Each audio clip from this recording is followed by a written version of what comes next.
Good morning, good afternoon, good evening, good night, good day to you. And that's depending where you are in the world. It is Sabbath blessings one and all. It is the night of the Friday. We've had preparation day, which is Friday, and we've had sunset. So we are now into the Sabbath. So Sabbath blessings. We're doing our nighttime devotion from the devotional Christ Triumphant. The title today: Moses was an example of genuine humility. Exodus 32, verse 32. If thou wilt forgive their sin, and if not, blot me, I pray thee, out of thy book, which thou hast written.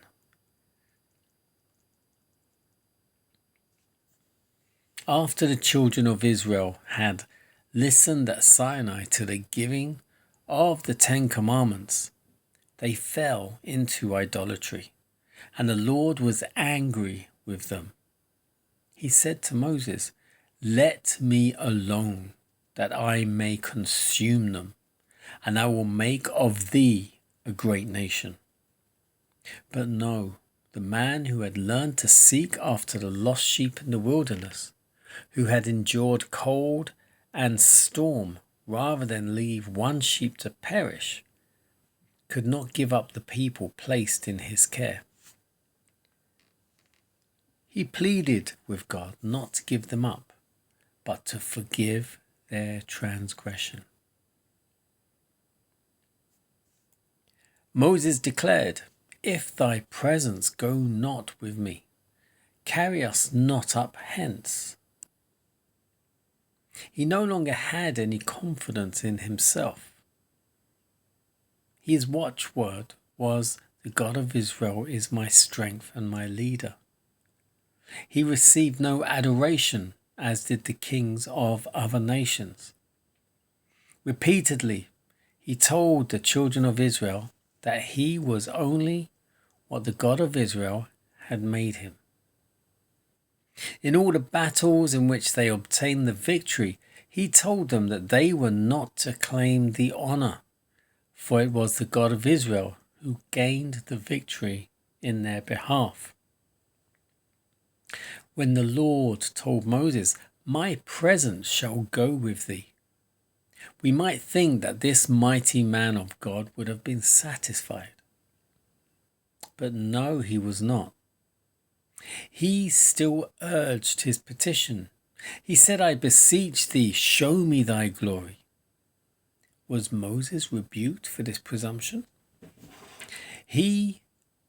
God, took that mighty man of faith and put him into a cleft in the rock, and there revealed to him his glory.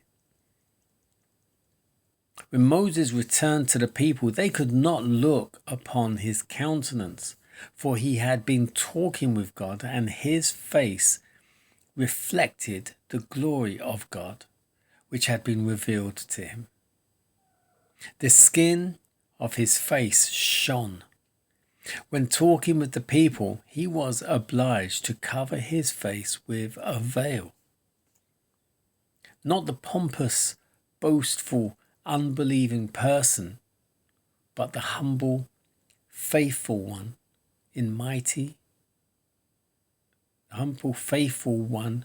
is mighty in the sight of God,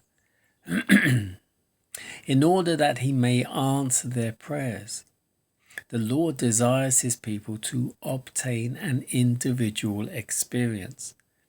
The nearer they come to Jesus, the Christ, the closer their view of his loveliness and life, the more humble will be their opinion of themselves. The lower their estimate of self, the more distinct will be their views of the glory and the majesty of God. When individuals claim that they are sanctified and holy, no clearer evidence is needed to show that they are not holy.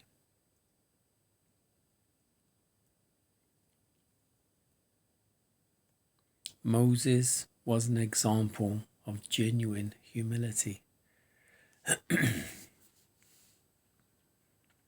I can't think of one instance when Moses didn't or took the adoration for himself, or adulation. He was a very humble. He certainly lacked confidence in the beginning times anyway. But I think the more or the further he went in his journey that God took him on, the more he realized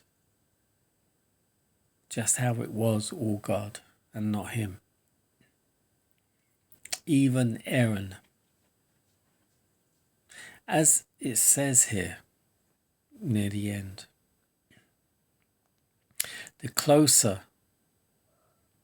you draw to Jesus, the nearer you come to Jesus, the closer your view of his loveliness and life, and the more humble will be your opinion of yourself.